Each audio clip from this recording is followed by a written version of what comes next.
Queridos amigos y hermanos, vamos a continuar con el estudio del libro de Josué. Hemos revisado ya algunos capítulos. El día de hoy veremos el 14, 15, 16, 17, 18, 19 y 21. No se asusten. La prédica durará máximo 40 minutos. Vamos a ver la parte más esencial de sus capítulos, porque son bastante largos. Le vamos a explicar en el transcurso de la prédica de qué se trata. Le puse un título esperanzador a este mensaje.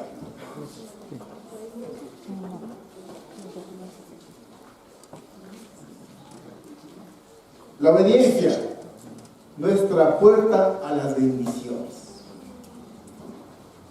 El domingo anterior revisamos con Fabián parte de los capítulos 14 y 15, en donde se estudió la fidelidad de un hombre llamado Caleb. Un buen ejemplo a seguir, un verdadero siervo del Señor. Durante muchos años mostró su fidelidad, obedeciéndolo en todo, de tal manera que al final reclamó su territorio para su gente y Josué se lo concedió. Recordemos que el pueblo de Israel venía del exilio, de pasar 400 años de esclavos en Egipto. Dios les había prometido darles una tierra donde la miel y la leche corrían como ríos, según decía la Biblia. Pues a estas alturas del libro de Josué, las guerras ya van terminando y finalmente el pueblo se alista a tomar posesión de esa tierra altamente esperada, prometida por Dios desde hace muchos años, desde el tiempo de Abraham.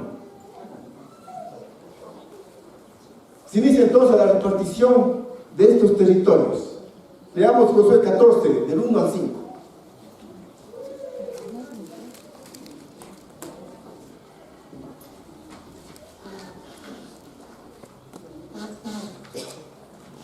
Voy a leer en la versión internacional. Estas son las tierras cananeas que el sacerdote Eleazar, Josué, hijo de Nun, y los jefes de los clanes entregaron a los israelitas como herencia. Esa herencia se les repartió por sorteo a las 9 tribus y media, tal como el Señor había ordenado por medio de Moisés. Versículo 3. Y a este les había dado por herencia la parte oriental del Jordán a las 2 tribus y media, pues los descendientes de José se habían dividido en 2 tribus, Manasés y Efraín. Pero a los levitas no les dio tierras, sino solo algunas poblaciones con sus respectivos campos de cultivo y pastoreo. Así los israelitas dividieron el territorio tal como el Señor se lo había ordenado a Moisés. ¿Ya? Aquí entonces inicia por sorteo, no, algo bien particular, pero así lo decidió Dios. Por sorteo iba a dividir las tierras a estas tribus. Si revisamos, bueno, en casa tú te darás el tiempo para revisar los capítulos siguientes de Josué 15, del 1 al 13, Josué 16, del 1 al 9, Josué 17, 18, 19 y 21. Ahí se detalla con exactitud qué recibe cada tribu y cuáles son los límites. El río tal, la quebrada tal, la montaña, el valle, con nombre y apellido a cada tribu y a cada clan de esas tribus. Dios es preciso y exacto con las cosas. Así le gusta. Esa es su doctrina. Precisión, exactitud, claridad. Mirando entonces este mapa, tenemos las 12 tribus, las 11 tribus. De arriba para abajo, la tribu de Jaser, Neftalí, Zabulón, Isaacar, Manasés y Efraín son una sola. Son los descendientes de José. Ustedes recuerdan los hijos de José que nacieron en Egipto, Manasés y Efraín. Luego viene Dan, Gad, Rubén, Judá, y Simeón. Ahí están las 11 tribus, excepto las de Leví, que ya vimos de qué se trataba.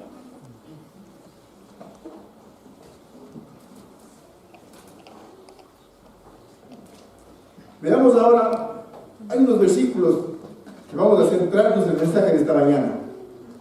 Y están en Josué 16, versículo 10. Por favor, si te ubicas en tu Biblia, para entrar ya en la parte central de este mensaje.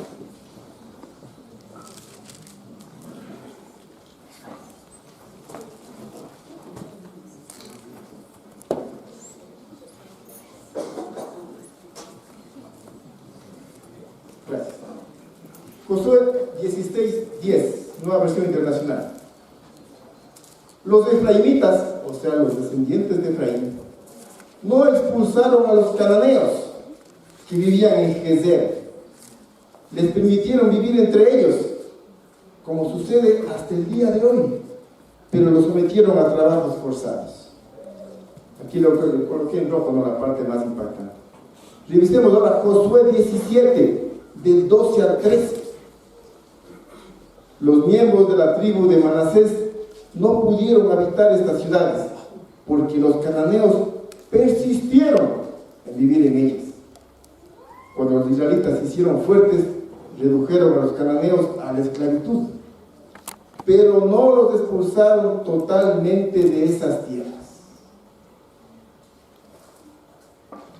Aquí vemos la muestra, ¿no es cierto?, de lo que hicieron dos tribus. Y podemos decir, qué decepción. Otra vez fallando los israelitas. Otra vez cumpliendo las órdenes de Dios a medias. De nuevo, a lo mismo. Y justamente son las tribus preferidas. Los hijos de José, Efraín y Manasés, no arrojaron a los cananeos. Dios les había dicho, expulsen a toda la gente de esta tierra, porque son pueblos paganos. Podemos decirnos, ¿y por qué Dios quería matar a tanta gente? Niños y adultos, hasta animales, que todos mueran. Porque Dios sabía que son pueblos paganos, que son pueblos que adoran a ídolos. Dentro de sus prácticas, esta gente, estos pueblos paganos, los cananeos, sacrificaban a niños en sus altares, permitían la prostitución en el altar. Dios nunca iba a estar de acuerdo con estas doctrinas, completamente alejadas de lo que nos ha enseñado. Por eso decía, eliminen a todos estos pueblos, a toda esta gente. Pero aquí las tribus no obedecen. Israel se había olvidado rápidamente de lo que Dios había hecho por ellos. En un breve recuento podemos recordar que Dios les sacó de Egipto, abriendo el mar. Luego abrió las aguas del río Jordán para permitirles acceder a la tierra prometida. Después derribó las murallas de Jericó, una ciudad importante en ese tiempo, para que Israel la poseyera. Después paró el sol y la luna en Gabaón, para que Israel venza a sus enemigos. Tantos milagros en tan poco tiempo. Y los israelitas se olvidaron de todo esto y volvieron a la desobediencia. Esto traía más adelante, como vamos a ver luego, consecuencias fatales para los israelitas. Ahora hagamos un símil con nuestras vidas. Nosotros nos permitimos convivir con el pecado, así como ellos convivieron con los cananeos. Estamos acostumbrándonos ligeramente a estar cerca de las tentaciones sin hacer nada. A veces decimos, no, yo soy un discípulo antiguo de esta iglesia, a mí no me va a pasar nada. Yo soy un hombre o una mujer de mucha experiencia espiritual. Tranquilo, soy fuerte, soy de los antiguos, soy de los primeros, de los fundadores. Pues bien, cuida tu vida. Yo puedo con esto. ¿Qué pecado no has expulsado, mi querido hermano o amigo, de tu vida? ¿Con cuáles estás conviviendo? Y a veces ni te das cuenta. O si lo sabes, no quieres hacer mucho por ellos, por eliminarlos, por sacarlos. Tal vez sea un poco radical en esto, pero no puedo suavizar el mensaje que Dios nos da. Esa dura lección que pasaron los israelitas. No puedo hacer eso. Tengo que ser verídico con la palabra de Dios. Examinemos rápidamente qué pecados estamos acostumbrados a soportar en nuestra vida. Algunos se nos han hecho ya carne en nosotros. La mentira. Cuando decimos, esta mentira pequeñita no va a pasar nada. Nadie se da cuenta de esto. Dios lo va a entender. Esta mentira blanca, si no la hago, no sale el contrato. No hago esta venta, pierdo a mi mejor cliente. La competencia me va a ganar. Pecados suaves. Dios los entiende. Dios me ha dicho, trabaja fuertemente. No, hermanos, Dios no está de acuerdo con la mentira. Y Jesús lo dice en Juan 8:44, cuando dice que el padre de la mentira es Satanás. Así es Jesús de claro. Cuando estamos en mentira, nuestro padre ya no es Dios, sino aquel que gobierna en las tinieblas. Eso es claro, mi querido amigo. La mentira no es permitida por Dios bajo ningún punto de vista. Hablemos ahora de las relaciones. No me llevo bien con esta gente de mi trabajo, con mis superiores, con mis pares, con mis subalternos, con mis empleados, con mis jefes. No son de mi agrado. Les tengo más bien rencor, indiferencia por lo menos. O con estos hermanos de la iglesia. No congeniamos, de lejos nada más. Evitemos cualquier tipo de relación con ellos. Que dice Jesús en el Sermón del Monte, Mateo 5:44, amen a sus enemigos y oren por aquellos que los persiguen. Ponte a trabajar en eso, si así está tu situación. Vemos a veces a nuestros compañeros de trabajo y ni siquiera queremos sentarnos a comer junto a ellos. Ni saludar queremos. Y eso me pasa a mí a veces eso. Tengo que trabajar muy duro en esto. Esto es directamente para mí. De la desobediencia a los profesores en el colegio, en la universidad. No, es que son injustos. Son corruptos. Tienen alumnos preferidos. ¿Cómo no quieres que sea desobediente? ¿Cómo no quieres que les mienta, que les engañe, que les copie? Que dijo Pablo en Romanos 13:1, toda autoridad ha sido puesta por Dios. Ahí no dice, solo hagan caso a los buenos, no hagan caso a los corruptos o a los mentirosos o a los malos. Ahí dice a todos, toda autoridad ha sido puesta por Dios. Y solo él sabe por qué estamos pasando estas circunstancias. ¿O qué pensamos de la ofrenda? No, yo no doy la ofrenda completa. Casi nadie lo hace aquí en la iglesia. ¿Por qué me pides a mí que yo lo haga? Tengo muchos hijos. No gano mucho. Estoy endeudado. He hecho fuertes inversiones últimamente. No puedo dar la ofrenda completa.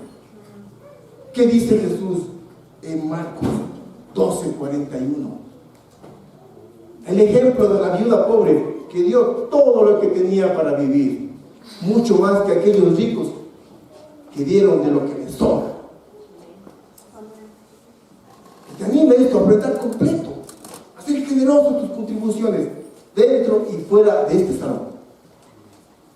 Hablemos ahora de los impuestos, un tema difícil para muchos de nosotros. Puede haber muchas excusas. Este gobierno, el anterior y el que vendrá son corruptos. ¿Por qué les voy a dar mi dinero? ¿Por qué voy a dar el fruto de mi trabajo? Si muchos evaden impuestos, hay maneras y hay gente que se presta para eso. Un pecado.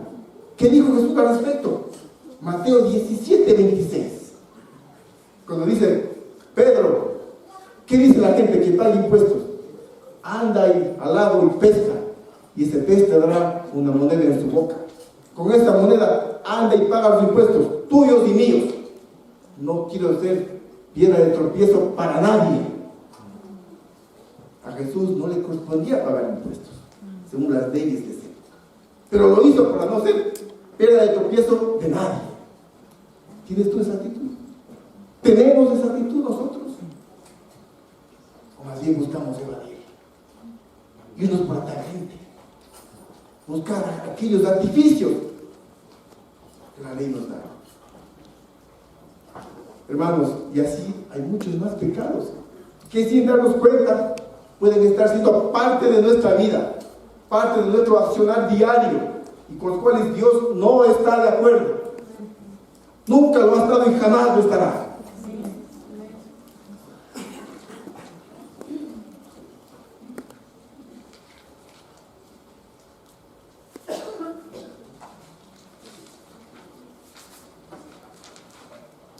Cuando hay una desobediencia, mis hermanos, se nos presenta un deterioro gradual de nuestra relación con Dios. La oración ya no nos es tan importante. El estudio bíblico, la investigación bíblica, la tomamos muy por encima.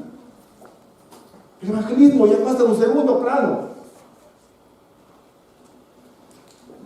La obediencia de Israel, nos damos cuenta, subía y bajaba, subía y bajaba. Josué y el pueblo, en buenas épocas, obediencia alta, ganando batallas, ganando guerras, expulsando a la gente, conquistando territorios. Obediencia baja, pecado, pérdidas, batallas vencidas, muerte. Y ahora después, ¿qué les pasó a los israelitas? Por esta obediencia. Así también está nuestra vida, a veces, ¿verdad? De obediencia, alto, contentos, alegres, animados, fogosos, imparables. Desobediencia, época baja, tristes, indiferentes. Un día sí, otro día no. No venimos a la iglesia, no queremos discipulado, no queremos confesión, no aprendamos. Y así puede pasar mucho tiempo. Vamos a ver Josué ahora cómo nos exhorta a la gente a que tome otra actitud. Josué 17, 14 al 18.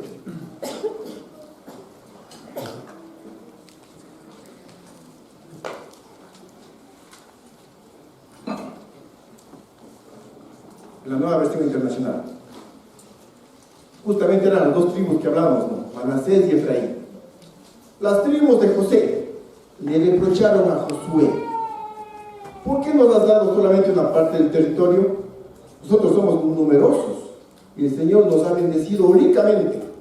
Entonces Josué les respondió: ya que son tan numerosos y encuentran que la región montañosa de Efraín es demasiado pequeña para ustedes, vayan a la zona de los bosques, que está en territorio fereceo y refaíta, y desmonten tierra para que habiten allá. Los descendientes de José replicaron: la región montañosa nos queda muy pequeña, y los cananeos que viven en el llano poseen carros de hierro, tanto los de Betzán y sus poblaciones como los del valle de Jezreel. Pero Josué animó a las tribus de Efraín y Manasés, descendientes de José: ustedes son numerosos y tienen mucho poder. No se quedarán con un solo territorio, sino que poseerán la región de los bosques. Desmóntenla y ocúpenla hasta sus límites más lejanos. Y a pesar que los cananeos tengan carros de hierro y sean muy fuertes, ustedes los podrán expulsar. Aquí Josué les anima a estas dos tribus a que conquisten más territorios si les hace falta. Pero finalmente estas dos tribus no lo hicieron. El miedo y la comodidad los envolvió, los conquistó. Muy diferente, ustedes recuerdan lo que hizo Caleb en el capítulo 15, que nos comentaba Fabián la semana anterior. Caleb fue y conquistó nuevos territorios. Cogió esa fe que tenía y esta fuerza que Dios le había dado y conquistó nuevas tierras. Aquí Manasés y Efraín se quedaron paralizados. Son aquellos que habían dejado que los cananeos vivan entre ellos. Y así también puede ocurrir con nosotros, hermanos. La desobediencia nos puede llevar a una parálisis espiritual. Y eso no nos permite avanzar, no nos permite crecer, madurar espiritualmente. Así estamos algunos de nosotros, podemos estar. Veamos ahora qué les pasó a los israelitas luego de algunos años de sus acontecimientos. Lo vamos a ver en Jueces 1:27. Es el libro que continúa en Josué. Si tú quieras unas 3 hojas o 4 hojas, encontrarás Jueces 1:27 al 33.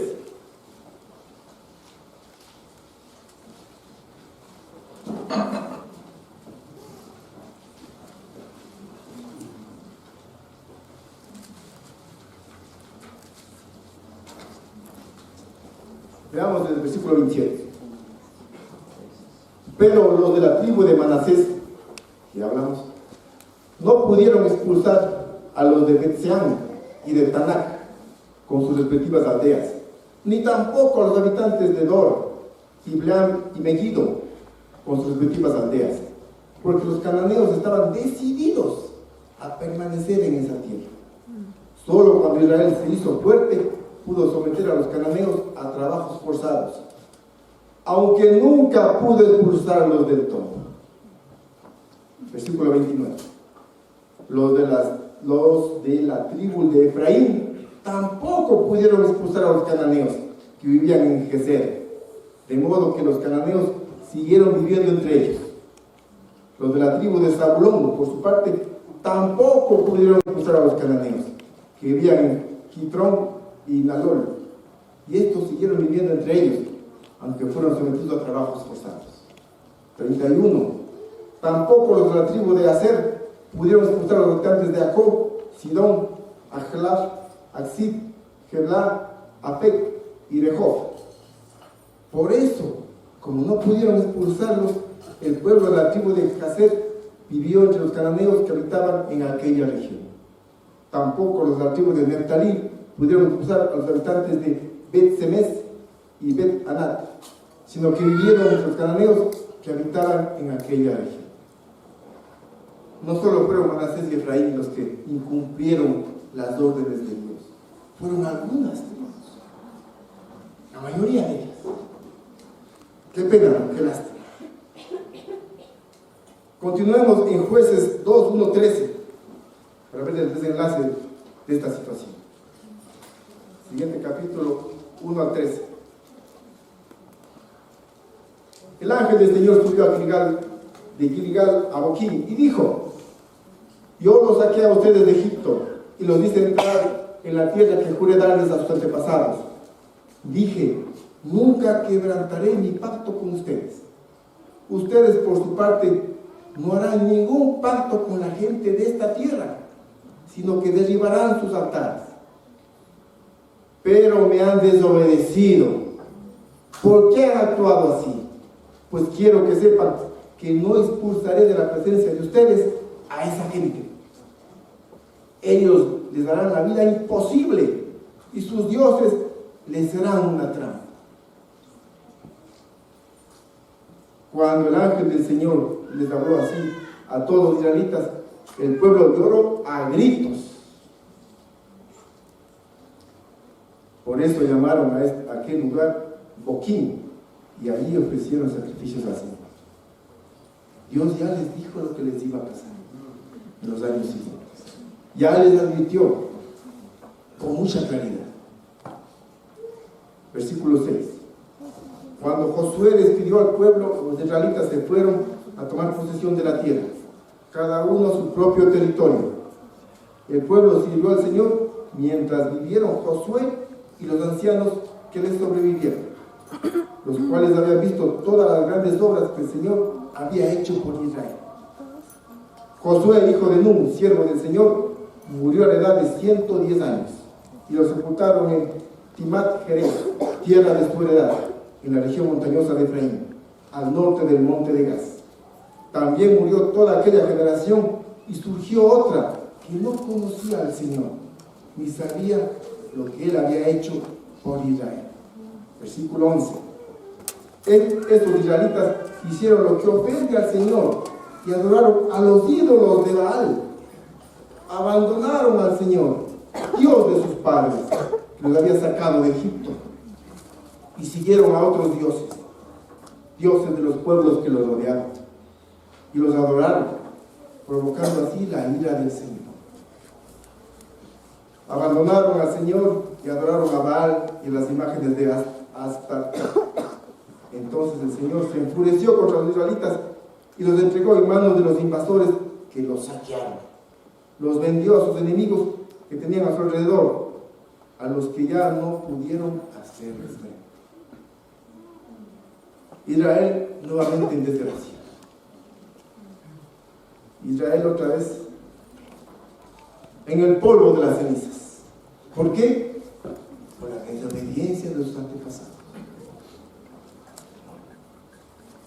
Triste ver esta historia de Israel, luego de tantas victorias, de tantos milagros, de tan grande el amor demostrado por ellos. La desobediencia, mis queridos amigos, cierra la puerta para las bendiciones que Dios tiene preparado para nosotros. La desobediencia actual te afecta a ti, a tu familia, y es posible también a los que vendrán, a tus futuras generaciones. Si tú no eres ejemplo en casa, como hijo, como hermano, como esposo, como padre, va a ser difícil que tus descendencias sigan este camino de Dios.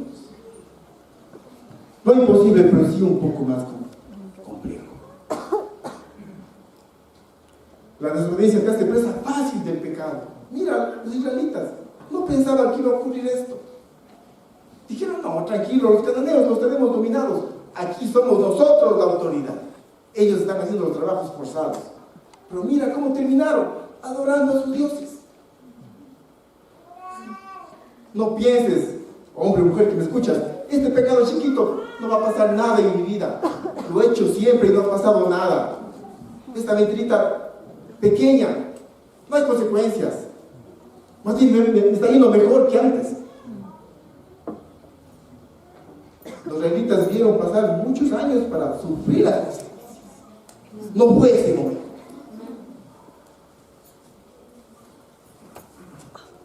La desobediencia te hace volver a pecados del pasado también.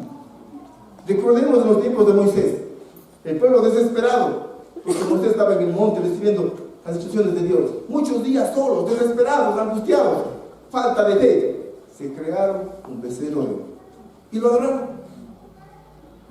Ahora estamos haciendo lo mismo, adorando a otros dioses, tal como lo hicieron en el pasado.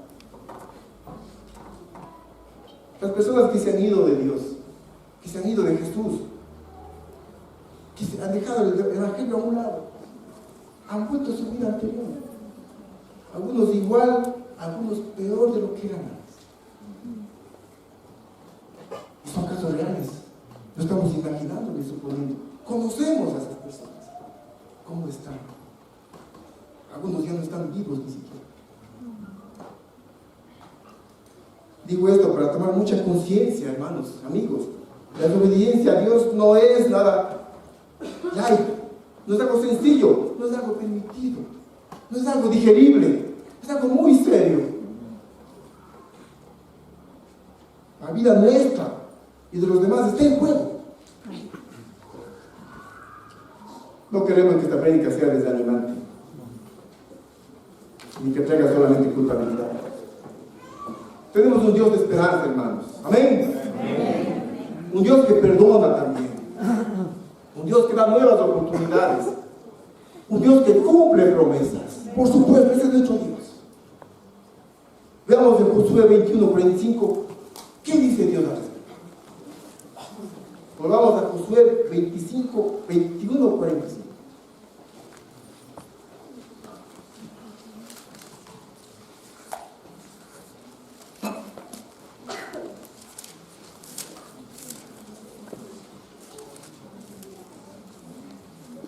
Está en pantalla para los que no pueden encontrarla. Versículo 45. Y ni una sola de las buenas promesas del Señor a favor de Israel dejó de cumplirse. Amén. Sino que cada una se cumplió al pie de la letra. ¿Te das cuenta? De su parte, Dios no falló. Dios no claudicó. Dios ofreció y cumplió. ¿Qué le ha ofrecido a Israel? Hacer de ellos una gran nación, poderosa. Y lo hizo.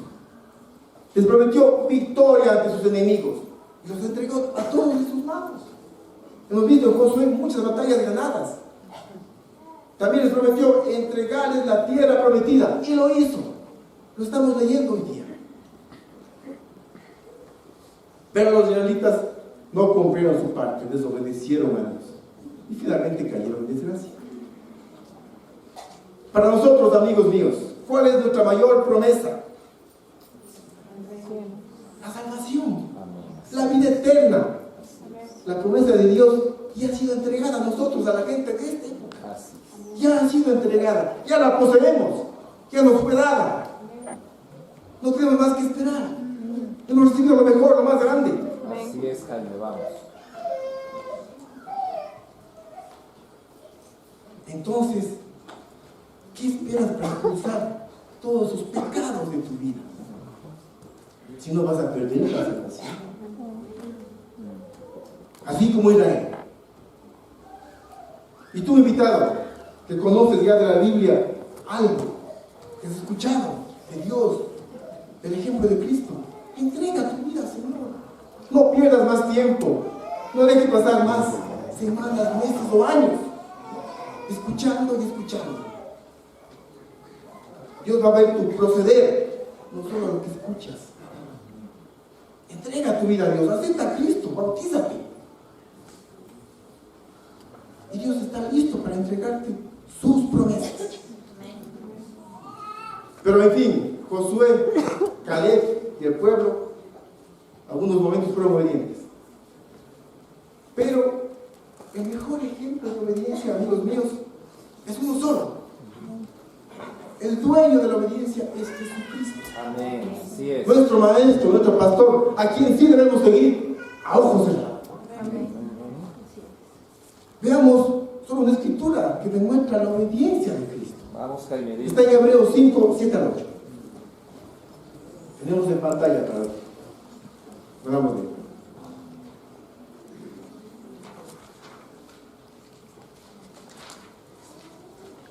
Versículo 7. Mientras Cristo estuvo viviendo aquí en el mundo, con voz fuerte y muchas lágrimas, oró y suplicó a Dios, que tenía poder para librarlo de la muerte. Y por su obediencia, Dios lo escuchó. Así que Cristo, a pesar de ser hijo, sufriendo, aprendió lo que es la obediencia. Miren, hermanos, o sea, si Cristo, el Hijo de Dios, un hombre que viene de naturaleza divina, dice aquí literalmente, con voz fuerte y muchas lágrimas, oró y suplicó a Dios. ¿Cuánto más nosotros? ¿Qué más hay que hacer nosotros también? Mínimo esto que está aquí, si somos gente pecadora. Y aquí lo subrayé y lo puse en negrilla. Dios lo escuchó. Si estás deseando, ansiando en tu vida desesperadamente, tal vez por algo, y sientes que Dios no te ha escuchado, tal vez tengas que ser obediente en esas cosas que se te hacen difíciles. Dios te escuchará como escuchó a Cristo. Aquí lo dice. Mis queridos amigos, la obediencia es la puerta a las bendiciones que Dios tiene preparado para nosotros. Esta semana, mi querido amigo, empieza por algo. No te hablar de rodillas, como decía Jesús.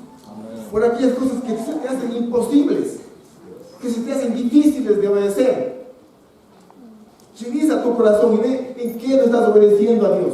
Hazte un listado y ora por eso. De rodillas, con reverencia, con humildad, con arrepentimiento. Para que Dios te escuche. Y verás cómo habrán victorias en tu vida. La gloria sea para el Señor.